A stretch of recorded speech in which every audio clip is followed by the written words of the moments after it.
નમસ્કાર મિત્રો, ફરી એક વખત આપણી આ યુટ્યુબ ચેનલમાં આપનું હાર્દિક સ્વાગત છે। આજે આપણે ધોરણ 3 વિષય પર્યાવરણ આસપાસનું ચેપ્ટર નંબર 19 આપણા સાથીના સ્વ અધ્યયન પોથીનું સોલ્યુશન મેળવીશું। ગાંધીનગર દ્વારા તૈયાર કરવામાં આવેલ આ સ્વ અધ્યયન પોથીના દરેક ધોરણના દરેક વિષયના દરેક ચેપ્ટરનું સોલ્યુશન આપણને અમારી ચેનલમાં મળશે, માટે આજે જ આપણી ચેનલ સબસ્ક્રાઈબ કરો તથા તમારા મિત્રોને પણ આ વિડીયો શેર કરો।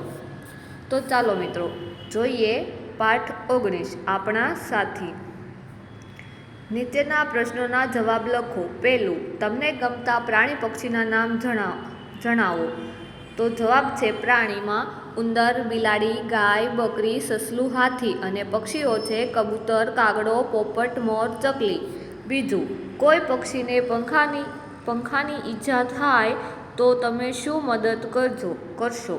તો કોઈ પક્ષીને પંખાની ઈજા થાય તો ઈજા પામેલ પંખીને દવાખાને લઈ જવામાં આવે છે। ત્રીજું, પાલતુ પ્રાણી માટે તેનો માલિક શું શું કરે છે? તો મિત્રો તમે જવાબ સ્ક્રીન પર જોઈ શકો છો। ચોથું, રોડ ઉપર ગાય કે અન્ય પ્રાણીને અકસ્માત થાય તો તમે શું કરશો? તો રોડ ઉપર ગાય કે અન્ય પ્રાણીઓને અકસ્માત થાય તો તમે તેઓના ઘા સાફ કરી દવા લગાડીશું। જો ઘા વધુ હશે તો તે પ્રાણીઓના ડૉક્ટરને બોલાવી તેની યોગ્ય સારવાર કરવામાં આવશે। પાંચમું, પાલતુ પ્રાણીના ઉપયોગો લખો। તો ગાય, ભેંસ, બકરી, કૂતરું એ આપણા પાલતુ પ્રાણીઓ છે। ગાય, ભેંસ, બકરી જેવા પ્રાણીઓ આપણને દૂધ આપે છે। બળદ જેવા પ્રાણીઓ ખેતીકામમાં ઉપયોગી છે। કૂતરો ઘરની ચોકી કરે છે। પ્રાણીઓના મળમૂત્રમાંથી કુદરતી ખાતર બને છે।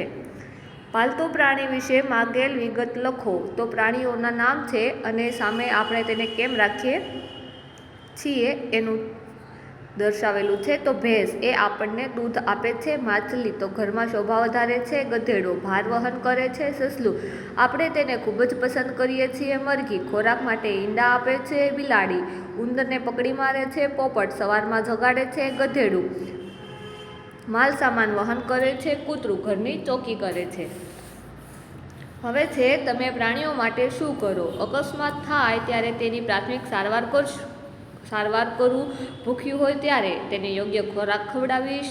વરસાદ પડે ત્યારે તેને પલળે નહીં એવી જગ્યાએ રાખીશ। અન્ય બાળકો હેરાન કરે ત્યારે તેને ઠપકો આપી આવું ગેરવર્તન બીજી વાર ન કરવા સમજાવીશ। ગરમી પડે ત્યારે તેને ખુલ્લી જગ્યા હોય ત્યાં પવનની અવરજવર હોય ત્યાં રાખીશ।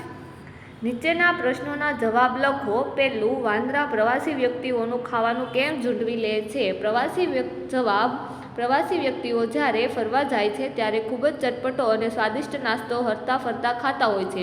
આ જોઈને વાંદરાઓને પણ મનુષ્યોની નકલ કરવાની ઈચ્છા થાય છે, માટે તેઓ પ્રવાસીઓનું ખાવાનું ઝૂંટવી લે છે। બીજું, આપણને પ્રાણીઓ કેમ ગમે છે? તો પ્રાણીઓ ગમે છે કારણ કે પ્રાણીઓ આપણા મિત્ર છે। પ્રાણીઓ આપણને વિવિધ રીતે ઉપયોગી થાય છે। તે દૂધ આપે છે, તે ભાર ખેંચે છે, તે ખેતીમાં ઉપયોગી છે, તેમજ ચામડું, મધ, ઊન જેવી ચીજ વસ્તુઓ પૂરી પાડે છે। ત્રીજું, પંખી પરબ શાના માટે બનાવવામાં આવે છે? તો પંખી પરબ માટે બનાવવામાં આવે છે પંખીને પીવા માટે પાણીની જરૂર પડે છે, તેથી પંખી પરબ બનાવવામાં આવે છે।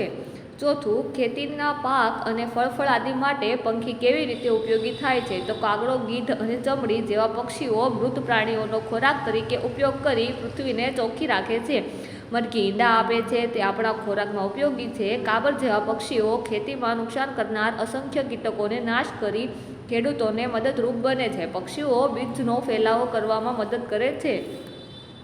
ચિત્રને આધારે વર્ણન કરો। તો મિત્રો તમે સ્ક્રીન પર ચિત્ર દર્શાવેલું છે એ જોઈને તમારે એની વિશે વાક્ય લખવાના છે। તો એ પણ તમને સ્ક્રીન પર દર્શાવેલા છે।